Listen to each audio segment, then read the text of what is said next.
Igan, nagsara muna ang kontrobersyal na resort sa gitna ng Chocolate Hills sa Bohol.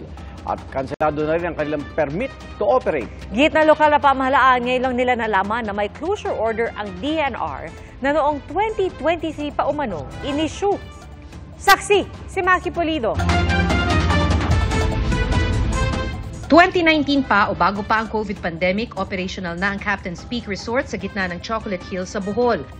Pero ngayong araw, kinordonan na ang paligid ng swimming pool at hindi na nagpapapasok ng mga bisita.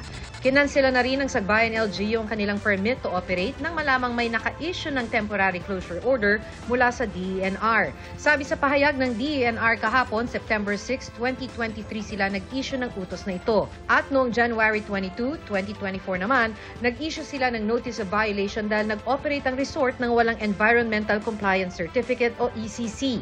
Aminadong resort na wala silang ECC dahil hindi pa tapos ang kanilang aplikasyon sa DENR. Mahaba raw kasi ang proseso. Wala mo na problema na mo nga wala ni ECC. Isod lagi ng ignorante kayo taba. Record na ignorante kayo nga kanang magkuan og business mo na lesson to learn. So atay mahimo ato dyan ang paningkamutan na comply. Pero paano nga ba pinayagang matayo ang resort? Ayon sa Bohol Provincial LGU, nabigyan ng clearance ang resort mula sa Protected Area Management Board o PAMB noong 2018. PAMB ang ahensya sa ilalim ng DENR na namamahala sa mga protected area tulad ng Chocolate Hills na isang UNESCO-declared geopark.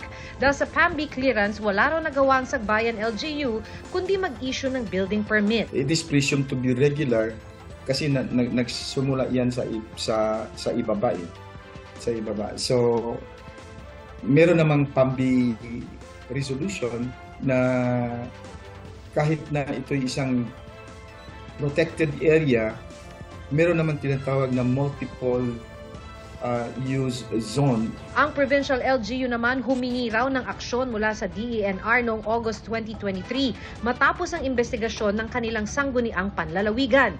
Inirekomenda rin nila sa DENR na ayusin ng ahensya ang mga policy at guidelines kaugnay sa pagtatayo ng mga istruktura sa multi-use zones sa protected area. Pero since September, wala kaming narinig na update from DENR until na pumutok na naman ulit ito ngayon. Kapwa rin sinabi ng Provincial LGU at Municipal LGU na sa social at mainstream media lang nila nalaman na nag-utos na pala ng pagsasara ang DENR. Noon pa sana, had we known na may temporary closure order pala, then we could have monitored the compliance. Kung nalaman at binigyan kami ng kopya, official copy ng temporary closure last year, ay hindi na natin pahintulutan ito na mag-operate. Wala pang bagong pahayag ang DENR. 3 bayan sa Bohol ang nakakasakop ng Chocolate Hills. Bukod sa Captain's Peak Resort na nasa bayan ng Sagbayan, may iba pa raw resort sa ibang bayan. Bawat munisipyo na mayroong Chocolate Hills ay napailalim iyan sa protected area o ng PAMB. Kaya nga nalulungkot tayo kasi bakit nasi-single out tayo, marami naman dyan. Sinisisi man ng LGU ang PAMB dahil ito ang namamahala sa mga protected area, iimbestigahan pa rin ng DILG ang mga opisyal ng lokal na pamahalaan. Sabi ni DILG Secretary Benher Abalos, titingnan nila ang pananagutan ng mga LGU na nasasangkot at magsasagawa ng legal na hakbang kung mapatunayang may nagpabaya o may irregularidad.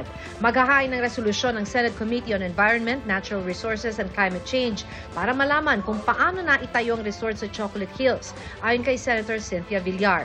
Nauna nang naghain ng resolusyon si Senadora Nancy Binay na chair ng Committee on Tourism ng Senado. Mag-iimbestiga rin daw ang Kamara. Pag nasa aerial shots ka, ang pangit din. Para siyang kulugo. Diba? Tumubong kulugo sa mukha mo. Okay? So ang pangit to kahit anong palusot. Sa panibagong pahayag ng Captain's Peak kasunod ng pagbawi sa kanilang business permit, iginiit nilang nananatili ang kanilang commitment para mapanatili ang ganda ng Bohol at ng Chocolate Hills. Inaaral daw nilang lahat ng hakbang na pwedeng gawin at umaasa sa mabilis na resolusyon. Nakikipag-ugnayan daw sila sa mga otoridad at umaasang makakapagbalik operasyon sa lalong madaling panahon. Para sa GMA Integrated News, Maki Pulido ang inyong saksi. Mga kapuso, sama-sama tayong maging saksi. Mag-subscribe sa GMA Integrated News sa YouTube at para sa mga kapuso abroad, samahan niyo kami sa GMA Pinoy TV at sa www.gmanews.tv.